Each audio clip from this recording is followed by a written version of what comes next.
The freighter ship Endless Dawn had been floating in space for 3 days when the crew found something strange in the cargo bay. Captain walked through the dark hallways with her flashlight. The main power was down and only the red emergency lights were working. Behind her walked 4 people.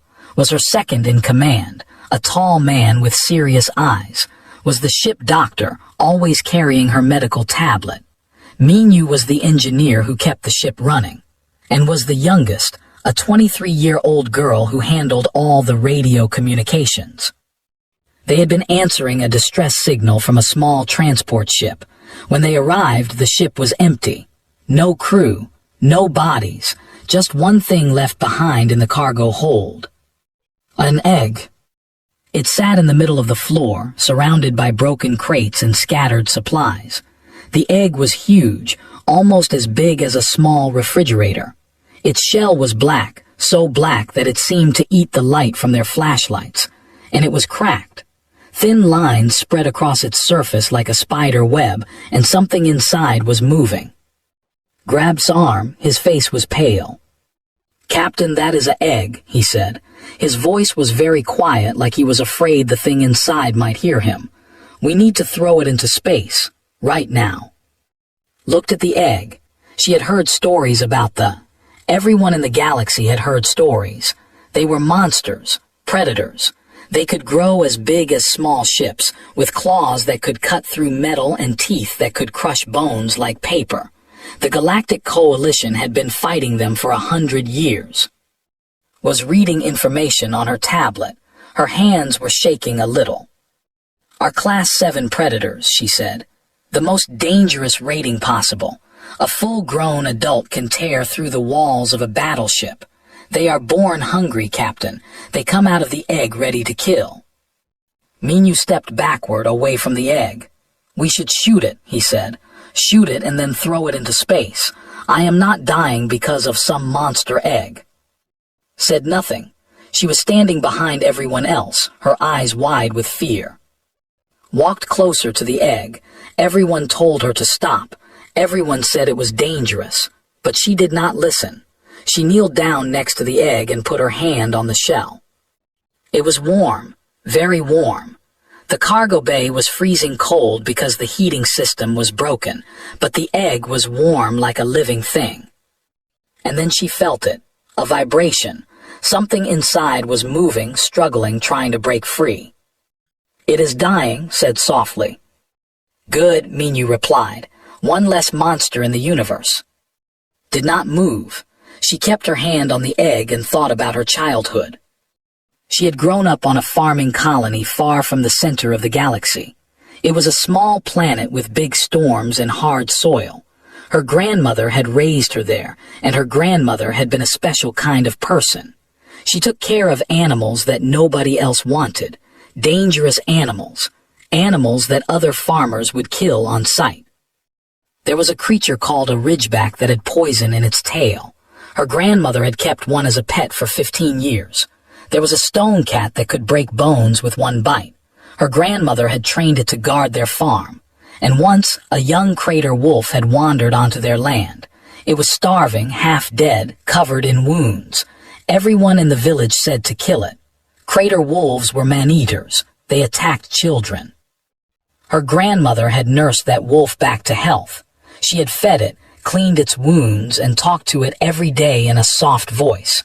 That wolf had lived on their farm for 12 years. It never hurt anyone. It slept at the foot of her grandmother's bed every night. "Fear makes monsters where none exist," her grandmother had always said. "Most creatures are only dangerous because they are afraid. Show them they do not need to be afraid and they become something else." Stood up and faced her crew. "How long until it hatches?" she asked. Checked her tablet again. "A few hours, maybe less." "Then we have a few hours to prepare." Stepped forward. His face was red with anger and fear. "Captain, please listen to me. This is not a stray animal. This is not a lost pet. They have destroyed entire colonies. They have killed millions of people. The Coalition has orders. If you find an egg outside their home system, you must destroy it. Those are the rules." Looked at him calmly. The coalition is not here. I am the captain of this ship, and on my ship we do not kill bobbies because we are afraid of what they might become. It is not a baby, Minyu shouted. It is a weapon, it is a killing machine. It is an egg, said. It has not done anything wrong, it has not hurt anyone. It is just trying to be born, and it is cold and alone. She paused. I will not murder it. The cargo bay was silent. Everyone stared at her. They had served under Captain for 3 years. They had seen her do brave things. They had seen her face pirates without fear. They had seen her fly through asteroid fields that should have killed them all. They had seen her talk to alien species that thought humans were nothing but insects. But this was different. This felt like she had lost her mind. Took a deep breath. If that thing hatches and kills us all, it will be your fault. I know, said. I accept that responsibility. She started giving orders. She told to research everything she could find about bobbies. What did they eat? What temperature did they need? How did they behave in the first hours of life? She told Minyu to fix the heating system in the cargo bay. The egg needed warmth. She told to prepare a secure communication channel in case they needed to call for help. And she told to get a plasma rifle and stand guard outside the cargo bay door. If I am wrong, she said to him quietly, if the creature attacks me and I cannot control it, you know what to do. Nodded, his face was hard but his eyes were sad. He did not want to kill his captain, but he would do it if he had to. The crew went to work. Hours passed. The cracks on the egg grew longer and wider. The thing inside moved more and more. Sat alone in the cargo bay, watching the egg. She had brought blankets, heat pads, and a container of special food paste that had made. She did not know if any of it would work. She did not know if the creature would eat from her hand or eat her hand instead. But she thought about her grandmother. She thought about the ridgeback, the stone cat, and the crater wolf. She thought about all the creatures that everyone had called monsters, and how her grandmother had shown them love instead of fear. Maybe it would work. Maybe it would not. But knew one thing for certain. She would rather die trying to save a life than live knowing she had destroyed one out of fear. The egg cracked louder. A piece of shell fell to the floor. It was time. The egg broke open at 3:47 in the morning, ship time. Was alone in the cargo bay. She had sent everyone else away. Stood outside the door with his plasma rifle, ready to burn everything inside if something went wrong.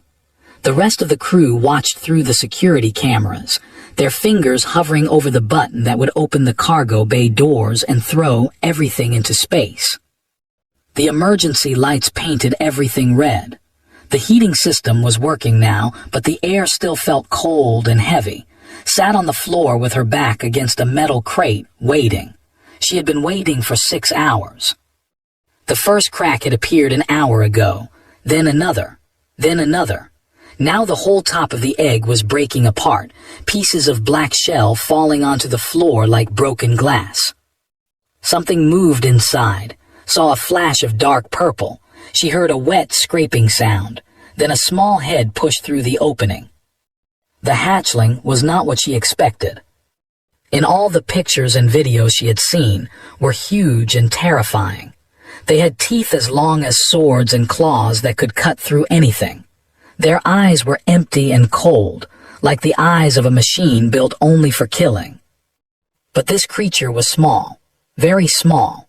It was barely the size of a large cat. Its body was covered in soft scales that had not yet hardened, colored in shades of deep purple and dark blue. It had 6 legs that ended in tiny curved claws. Its tail was short and thin, nothing like the powerful tails that adults used as weapons. And its eyes were gold, bright gold, like 2 small suns. They blinked slowly in the red light, looking around at this strange new world.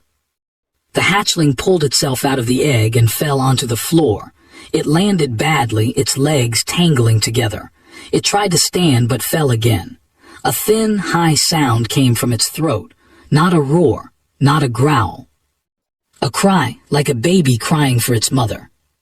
His heart broke a little. "Hey there," she said softly. Her voice was calm and gentle, the same voice her grandmother had used with frightened animals. "It is okay. You are safe. I am not going to hurt you." The hatchling turned its golden eyes toward her. Its body went stiff. Could see it watching her, measuring her, trying to decide if she was food or danger. She did not move. She barely breathed. She just sat there, making herself as small and unthreatening as possible. The hatchling hissed. The sound was weak and thin, more sad than scary. It tried to stand again and managed to get 3 of its legs under its body before falling sideways. It was shivering, could see its whole body trembling from the cold. The cargo bay was warmer now, but not warm enough. The creature had just come out of an egg that had been keeping it at the perfect temperature. Now it was lying on a cold metal floor in a strange place with a strange creature watching it. It was afraid, it was cold, it was alone. Wanted to run to it and wrap it in blankets, but she knew that would be a mistake. If she moved too fast, if she scared it, those tiny claws could become big problems very quickly. Hatchlings were weak, but they were still predators. Even a baby tiger could bite. So she waited. She started to hum. It was an old song from her colony, a lullaby that her grandmother used to sing. The melody was simple and slow, rising and falling like gentle waves. She did not sing the words, just hummed the tune, letting the sound fill the cargo bay. The hatchling's ears moved. It turned its head toward her, listening. Kept humming. She switched to another song, then another. Work songs from harvest time, children's songs from the village school, love songs that her grandmother had sung while cooking dinner. She hummed for 1 hour, then 2. Her legs went numb from sitting on the cold floor. Her throat started to hurt, but she did not stop. Slowly, very slowly, the hatchling stopped shivering. The heat pads that had placed around the room were working. The air was getting warmer. The creature's golden eyes never left her face, but something in them changed. The fear became curiosity. The tension became interest. Then, after 2 hours and 17 minutes, the hatchling moved. It crawled toward her. Its legs were still unsteady, still learning how to work together. It left a wet trail on the floor, birth fluid from the egg still clinging to its scales. It moved slowly, carefully, stopping every few seconds to watch her and make sure she was not a threat. Stopped humming, she held her breath. The hatchling reached her. It was so close now that she could see every detail. The tiny scales on its nose, the thin lines of silver that ran through its purple coloring, the way its golden eyes had small flecks of orange near the center. It pressed its head against her knee. And then it made a sound that no human had ever heard it make before. It purred. The sound was deep and warm, vibrating through her leg and into her chest. It was like the sound a cat makes when it is happy, but bigger, stronger. The hatchling pushed its head harder against her, rubbing its scales on her pants, making that wonderful rumbling sound. Felt tears in her eyes. She raised her hand slowly, so slowly, and placed it on top of the creature's head. The scales were softer than she expected, warm, alive. The purring got louder. "Captain's voice came through the speaker on the wall. The young woman sounded shocked. "Captain, are you seeing this? Are you feeling this?" "Yes," whispered. She stroked the hatchling's head gently, and it pushed against her hand like a cat asking for more attention. "I think we just made a friend." Outside the door, lowered his plasma rifle. He was watching through the small window, his mouth hanging open. In 3 years of serving with Captain, he had seen many amazing things, but this was something else entirely. This was impossible. And yet it was happening right in front of him. Pulled one of the blankets toward her and wrapped it around the hatchling. The creature made a small sound of happiness and curled up against her, its tail wrapping around her ankle. Within minutes, it was asleep. Sat there in the red light, holding a sleeping monster in her lap. She thought about all that humans had killed, all the eggs they had destroyed, all the creatures they had never given a chance. How many of them could have been like this? How many of them could have purred instead of killed, if only someone had shown them kindness? She would probably never know, but she knew one thing. This one was hers now, and she would protect it with her life. "I think I will call you Bora," she said softly, touching the purple scales on its back. "It means storm in my language, purple storm. That is what you look like, little one, a beautiful purple storm." Bora purred in her sleep. Outside, the stars continued their endless journey through the darkness, and on the small freighter ship Endless Dawn, something new had begun, something that would change everything. But that was still in the future. For now, there was only a woman and a hatchling, keeping each other warm in the cold of space. The first month was chaos. Bora grew fast, very fast.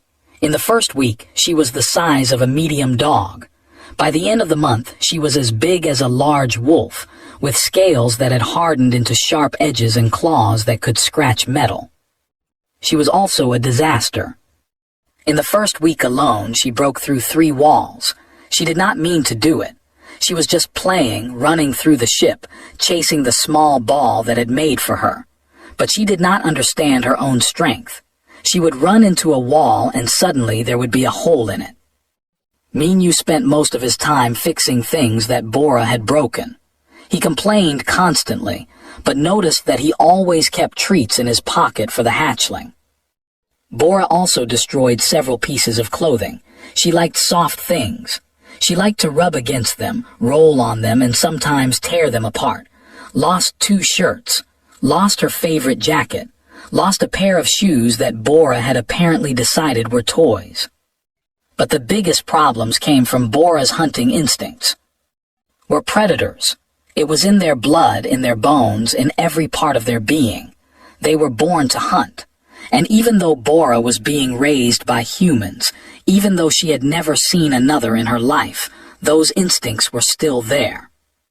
The first time saw it, Bora was watching walk down a corridor. The hatchling's body went low to the ground. Her golden eyes became narrow and focused. Her tail stopped moving. Every muscle in her body was ready to jump. She was stalking like prey. "Bora, no." His voice was firm but not loud. She had learned that yelling at Bora made things worse. The hatchling would get scared and confused, and a scared was a dangerous. Bora looked at her. There was frustration in those golden eyes. She wanted to chase. She needed to chase. It was like telling a bird not to fly or a fish not to swim. But had a plan. She pulled out a toy from her bag. It was a large ball made from hard rubber, filled with treats that would fall out when Bora pushed it around. She rolled it down the corridor in the opposite direction from. Bora's attention immediately shifted. Her body relaxed, then tensed again in a different way. She was still hunting, but now she was hunting the ball instead of the human. She ran after it, her claws clicking on the metal floor. She pounced on it and treats scattered everywhere. Her tail wagged with happiness. "Good girl," said. She walked over and stroked Bora's head. "Hunt the ball, not the people." This became their routine. Every day would spend hours training Bora. She used the methods her grandmother had taught her, the same methods that had worked on ridgebacks and stone cats and crater wolves. Patience, consistency, rewards for good behavior, gentle correction for bad behavior, and above all, respect. She never hit Bora. She never punished her with pain or fear. When the hatchling did something wrong, would make a disappointed sound and turn away. When she did something right, would give her treats and praise and all the head rubs she wanted. It took time, lots of time, but slowly Bora began to learn. "Sit," would say, holding up a piece of protein cube. At first, Bora just stared at her. She did not understand the word. She did not know what wanted. Would gently press down on Bora's back legs, pushing her into a sitting position. "Sit," she would say again, then give her the treat. After 3 weeks, Bora could sit on command. After 4 weeks, she could stay in place until told her to move. After 5 weeks, she could come when called, no matter where she was on the ship. The hardest thing to teach was claw control. Claws were weapons. They were designed to cut through anything. When Bora was happy, she would knead her paws like a cat, and those claws would come out automatically. The metal floors of the ship were covered in scratch marks. Soft paws would say, touching Bora's feet gently, "Soft paws." She made a game of it. When Bora kept her claws in, she got treats. When the claws came out, the game stopped. No punishment, just no reward. It took 2 months, but eventually Bora learned to control her claws. She could extend them when she needed to and pull them back when she did not. Was so proud that she cried. The rest of the crew watched all of this with growing amazement. Had been the most afraid of Bora. He had wanted to kill her before she even hatched, but now often caught him sneaking into the cargo bay late at night, giving Bora extra treats and scratching behind her ears. "She is not so bad," he admitted one day, his face a little red, "for a monster." Had become obsessed with studying Bora. She took measurements every day, recording how fast the hatchling grew, how her scales changed color, how her brain responded to different situations. She discovered that we're much smarter than anyone had thought. Bora could solve puzzles that would challenge a human child. She could remember complex patterns. She could even recognize herself in a mirror, something that only the most intelligent species could do. "We have been wrong about them," said during a crew meeting. "All this time we thought they were just animals, just killing machines, but they are people, different from us but still people." Minyu built Bora a special bed in the engine room. It was made from the strongest metal he could find, covered with soft blankets that Bora could not destroy. The engine room was warm from the reactor, and Bora loved to sleep there, her body curled around the pipes like a giant scaly cat. "She keeps me company," Minyu said when asked about it. "When I am working late, she comes and lies next to me. She purrs. It is nice. It is like having a friend." But the biggest change was in. The young communications officer had been terrified of Bora at first. She had nightmares about the hatchling breaking into her room and eating her. She would shake whenever Bora came near. But Bora seemed to sense this fear. Instead of making her nervous, it made her gentle. She would approach slowly, carefully, making soft sounds. She would lie down in front of the young woman and roll onto her back, showing her belly, the most vulnerable part of her body. It was a sign of trust, a sign of submission, a way of saying, "I will not hurt you. Please do not be afraid of me." One day, reached out and touched Bora's belly. The hatchling purred so loudly that it shook the floor. After that, they became best friends, would run through the corridors with Bora chasing her, both of them making happy sounds. She would read stories out loud while Bora lay beside her, listening to the sound of her voice. She would brush Bora's scales until they shone like jewels. "She is beautiful," said one evening, watching Bora sleep. "I cannot believe I was ever afraid of her." Smiled, "Fear makes monsters," she said, repeating her grandmother's words. "Love makes family." 6 months passed. Bora was now the size of a small horse, with scales that gleamed purple and blue in the light. Her claws could still cut through metal, but she kept them carefully hidden. Her teeth could still crush bone, but she used them only for her food. She followed everywhere, her massive body curling around the captain's chair on the bridge. Her purring had become the background sound of the ship, as familiar as the hum of the engines. She was not a monster anymore. She was family. But the galaxy did not know this. The galaxy still believed that all were killers, and soon, very soon, the galaxy would find out about Bora. When that happened, everything would change. The Coalition warship appeared on their sensors without warning. It was huge, 10 times bigger than the Endless Dawn, bristling with weapons and engines. The name painted on its side said Righteous Fury. It was a military cruiser, one of the fastest and deadliest ships in the Coalition fleet. Was on the bridge when the communication signal came through. The face that appeared on the screen belonged to a man in his 50s with gray hair and cold eyes. The uniform he wore had many medals on it, signs of battles won and enemies defeated. "This is Admiral of the Coalition Navy," the man said. His voice was flat and hard like metal scraping against stone. "You are captain of the freighter Endless Dawn.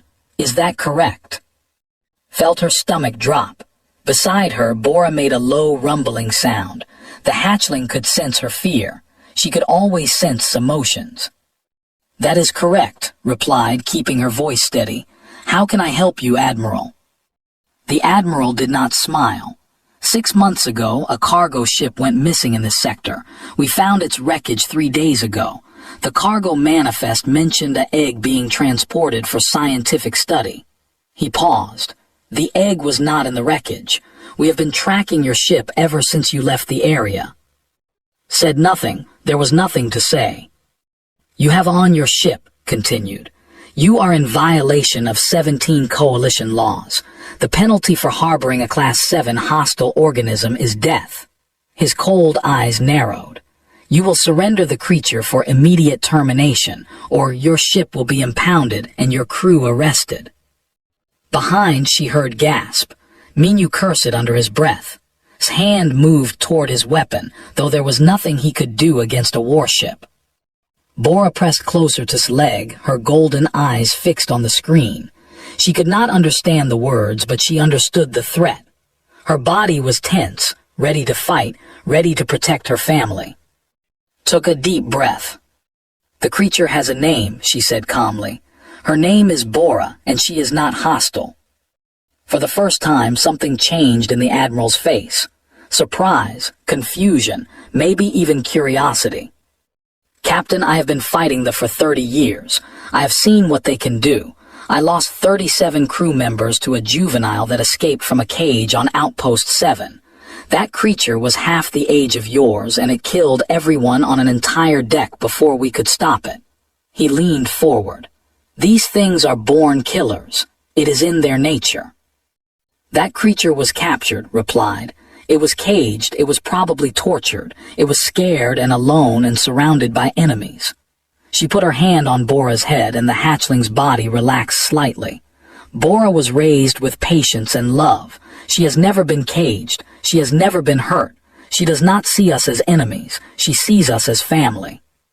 Stared at her for a long moment. "You are asking me to believe that you have tamed a—" "I am not asking you to believe anything," said. "I am inviting you to come see for yourself." The Admiral was silent. On the bridge of the Endless Dawn, no one moved. No one breathed. Then nodded slowly. "Very well. I will come aboard with an armed escort. If your creature makes any threatening move, my soldiers will kill it. And if this is some kind of trap, Captain, your ship will be destroyed before you can blink. Do you understand?" "I understand," said. "I will meet you in the cargo bay." The screen went dark. Turned to her crew. Their faces were pale with fear. "Come with me to the cargo bay. Minyu, stay on the bridge and monitor everything." She paused. "I need you to be with Bora when the soldiers arrive." His eyes went wide. "Me? Why me?" "Because you are her best friend. Because she is when she is with you. And because I need the Admiral to see that Bora is gentle with the people she loves." Swallowed hard, but she nodded. "Okay, I will do it." They made their way to the cargo bay. Bora walked beside, her massive body moving with quiet grace. She had grown so much in 6 months. Her head was now its shoulder, and her tail was long enough to wrap around a person twice.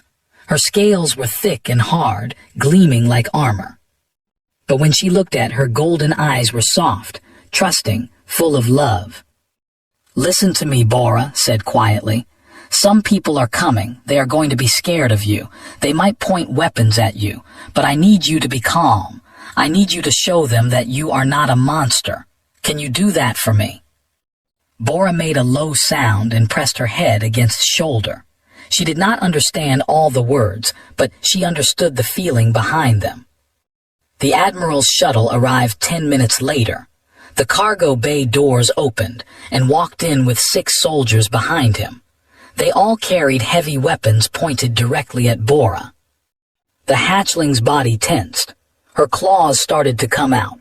Every instinct in her body was screaming at her to fight, to protect herself and her family from these threats. "Soft paws," said gently. "Bora, soft paws." Bora looked at her. For a terrible moment, did not know what would happen. The soldiers' fingers were on their triggers. One wrong move and Bora would be dead. Then Bora pulled her claws back. She sat down on the floor, her tail curling around her body. She was still tense, still watchful, but she was not attacking. She was obeying. "Stay," said. "Good girl, stay." She walked toward the Admiral, leaving Bora behind with. The young woman was kneeling next to the hatchling, gently stroking her scales, whispering soft words. "Admiral," said, "welcome aboard my ship." The Admiral was staring at Bora. His face was unreadable, but his hand was shaking slightly. "It is sitting," he said. His voice was strange, almost confused. "You told it to sit, and it sat." She corrected gently. "Her name is Bora, and yes, she follows commands. She can sit, stay, come when called, and control her claws on command." She paused. "She also likes belly rubs and gets jealous when someone else sits in my chair." Tore his eyes away from Bora and looked at. "That is impossible," he said. "No," replied. "It is just something nobody tried before." She turned and called out, "Bora, come." The hatchling stood up immediately. The soldiers raised their weapons higher, their bodies stiff with fear. But Bora walked calmly across the cargo bay, her claws carefully retracted, her body relaxed. She stopped beside and sat down again. Bora said, "This is Admiral, he is a friend, be nice." Bora looked at the Admiral. Her golden eyes studied his face, his body, his smell. Then she lowered her head and made her special sound. She purred. The rumbling filled the cargo bay. The soldiers looked at each other, confused. This was not what they expected. This was not what anyone expected. Admiral stood very still. His eyes were locked on Bora's face. The fear was still there, but something else was growing alongside it. "Wonder. I have fought them for 30 years, he said quietly. "I have seen them destroy ships. I have seen them kill friends. I have seen them do things that gave me nightmares for months." He paused. "I have never heard one purr." Smiled. Maybe that is because nobody ever gave them a reason to. The Admiral was silent for a long time. The soldiers kept their weapons up, but their fingers had moved away from the triggers. They were watching Bora with the same confusion, the same wonder that showed on their commander's face. Finally spoke. "I cannot ignore what you have done, Captain. The laws are clear. Harboring is a crime." He took a deep breath. "But I also cannot ignore what I have seen today. This creature is not behaving like any I have ever encountered. Something is different here, something important." He turned to his soldiers. "Lower your weapons." They obeyed. "I am going to report this to Coalition Command," said.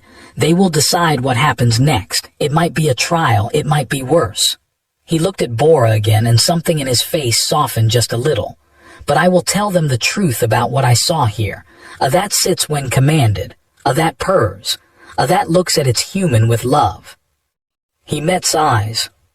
"I do not know if they will believe me, but I will try." Bowed her head slightly. "That is all I ask, Admiral, a chance for her to be understood." Nodded, then he turned and walked back to his shuttle, his soldiers following behind him. When the cargo bay doors closed, finally let herself breathe. Bora pressed against her, purring loudly. "Good girl," whispered, wrapping her arms around the hatchling's neck. "You did so well. I am so proud of you." Behind her was crying, was wiping his eyes, even looked moved. They had survived. But the real test was still coming. The trial lasted 3 weeks.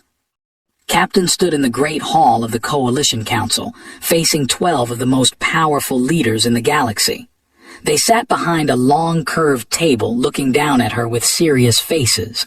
Some looked angry, some looked curious, some looked afraid. Bora was not allowed in the hall. The council had refused, but they had agreed to watch video recordings, and they had sent scientists to examine her from a safe distance. Told them everything. She told them about finding the egg. She told them about the hatching, about that first night when a shivering baby had pressed its head against her knee and purred. She told them about the training, the patience, the slow process of teaching Bora to trust and to be trusted. She showed them research, the brain scans that proved were intelligent, the emotional readings that showed Bora experienced fear, joy, love, and sadness just like any human. The tests that proved she could solve problems, remember faces, and recognize herself in a mirror. She showed them videos. Bora playing with, Bora sleeping in the engine room with Minyu, Bora sitting calmly while Red reports, her head resting on his lap, Bora following commands, retracting her claws, walking gently through the ship without hurting anyone. They are not mindless killers, said. They are intelligent, emotional beings. They have been violent because we have given them reasons to be violent. We have hunted them. We have caged them. We have destroyed their eggs and killed their children. We have treated them as monsters, and so they have acted like monsters.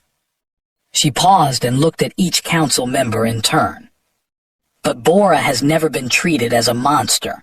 She has been treated as a person, and she has become something new, something better, something that proves we were wrong about her species all along. The council members talked among themselves. They argued. They shouted. Some demanded that Bora be killed immediately. Others wanted more time to study her. A few, just a few, seemed to believe that might be right. On the fourth day of deliberation, something unexpected happened. A message arrived from the... Nobody had communicated with the directly in 50 years. The last attempt had ended in disaster, with both sides attacking each other. Since then, there had been only war. But this message was different. It was not a threat. It was not a demand for surrender. It was a question. We have heard rumors of a hatchling raised by humans. We have heard that she does not kill. We have heard that she makes a sound of happiness when she is with her human family. Is this true? The council did not know how to respond. They did not know what they wanted. They were afraid it might be a trick.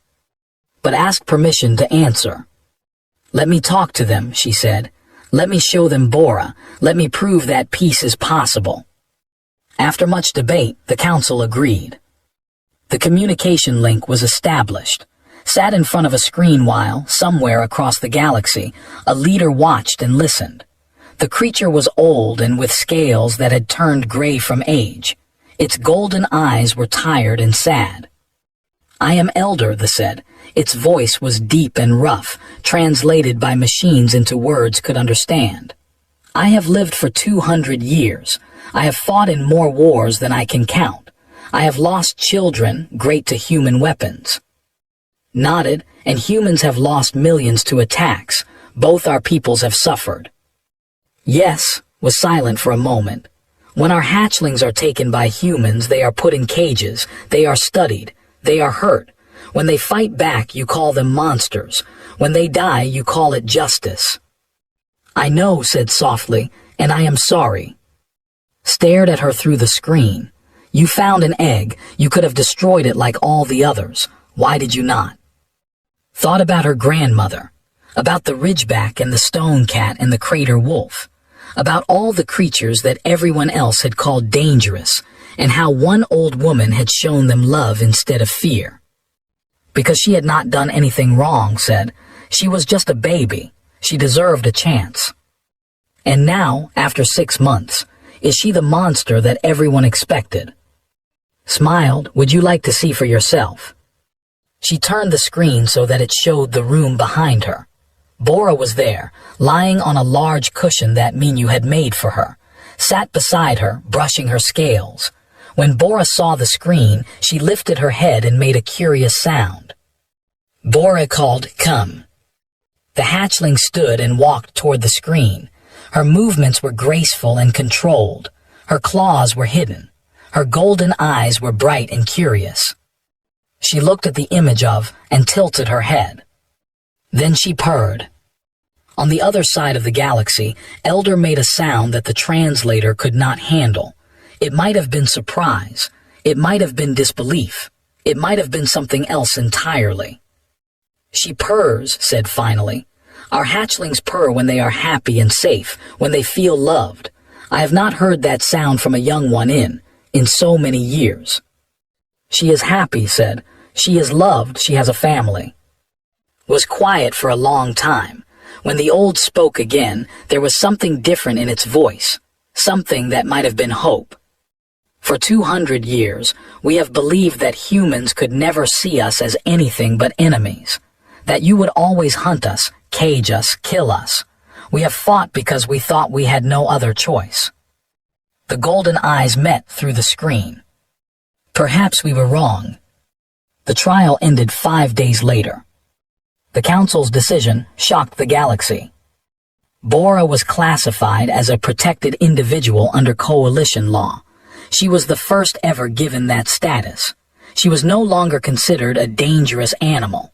She was considered a person with rights. Captain was appointed to lead a new research program. Its purpose was to study behavior and explore the possibility of peace between humans, and the standing order to destroy all eggs was suspended. Scientists were sent to learn, not to fight. It would not be easy. There were centuries of war to overcome, generations of fear and hatred on both sides. Many humans did not trust many did not trust humans. Some people called a traitor, some called her a fool, but some called her a hero. On the endless dawn, life returned to normal, or as normal as it could be with a horse-sized predator living on board. Sat in her captain's chair, watching the stars through the window. Bora lay at her feet, her massive head resting on its boots. The hatchling was purring as always, the sound vibrating through the floor and into its bones. "Captain," said from her station, her voice was excited. "There is a transmission from they want to talk to you again. They say they want to discuss possibilities." Smiled and stroked Bora's scales. "Tell them I would be happy to listen." Across the galaxy, other species watched what was happening. The crystalline minds, they all saw the news. They all heard the stories. A human had taken a monster and turned it into a friend. A human had looked at an enemy and seen a person instead. It was madness. It was impossible. It was the most human thing any of them had ever seen. Because that was what humans did. They found broken things and fixed them. They found enemies and made them friends. They found fear and replaced it with love. It did not always work. Sometimes it failed. Sometimes they got hurt, but they never stopped trying. That was their greatest strength. Not their weapons or their technology or their cleverness. Their stubborn, foolish, beautiful belief that understanding could win against fear. Did not know what the future would hold. She did not know if peace with the would succeed or fail. She did not know how many more trials she would have to face. But she knew one thing. Bora was purring. Her crew was safe. And somewhere in the darkness of space, two species that had been enemies for 100 years were finally talking. For now, that was enough. She leaned back in her chair and closed her eyes. The stars kept moving. The engines kept humming. And on the small freighter ship Endless Dawn, a woman and her hatchling dreamed of a better tomorrow. Together,